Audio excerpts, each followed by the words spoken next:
Night show மூவிக்கு போயிட்டு வீட்டுக்கு வரவே 2 மணி ஆயிடுச்சு. வந்ததும் தூங்க ரொம்ப டைம் ஆயிடுச்சு. அதனால காலையில் எந்திரிக்கவும் கொஞ்சம் லேட் ஆயிடுச்சு. இப்போ லைட்டாக கிச்சனை மட்டும் க்ளீன் பண்ணிவிட்டு மாவு இருக்குது, தோசை ஊற்றுறதுக்கு மாவு எடுத்து வச்சுட்டு நேற்று வச்ச மீன் குழம்பை மட்டும் லைட்டாக ஹீட் பண்ணேன். இருந்தாலும் செல்வா சட்னி ஏதாவது இருந்தால் நல்லாயிருக்கும் கேட்பேன் அப்படின்னு தேங்காய் சட்னி தான் பண்ணேன்.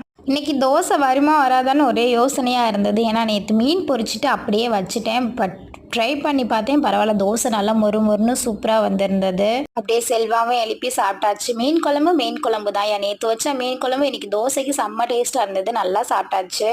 நைட்டு மூவிக்கு போயிட்டு வரும்போதே கொஞ்சம் பழங்கள்லாம் வாங்கிட்டு தான் வந்தோம். என்ன மூவி எப்படி இருக்குது அப்படின்னு ஆல்ரெடி ஒரு வீடியோவில் சொல்லியிருப்பேன். கீழே லிங்க் கொடுக்குறேன், செக் பண்ணிக்கோங்க. பல ரேட்டெல்லாம் ரொம்ப கூடிடுச்சுன்னு நினைக்கிறேன். கொஞ்சமாக தான் வாங்கிட்டு வந்தோம். நாங்கள் எல்லாத்தையும் அப்படியே எடுத்து வச்சாச்சு. இதோட வேலை முடிஞ்சிருச்சான்னு கேட்டால் இல்லை. இனிமேல் தான் இருக்கிற பாத்திரத்தெல்லாம் கழுவிட்டு சாப்பாடை வச்சுட்டு என்ன குழம்பு வைக்கிறதுன்னு யோசிக்கிறதே ஒரு வேலையாகவே இருக்கும். நம்ம ஃபேமிலியில் சூசை நிதி உங்களுக்கு இனிய திருமண நாள் நல்வாழ்த்து.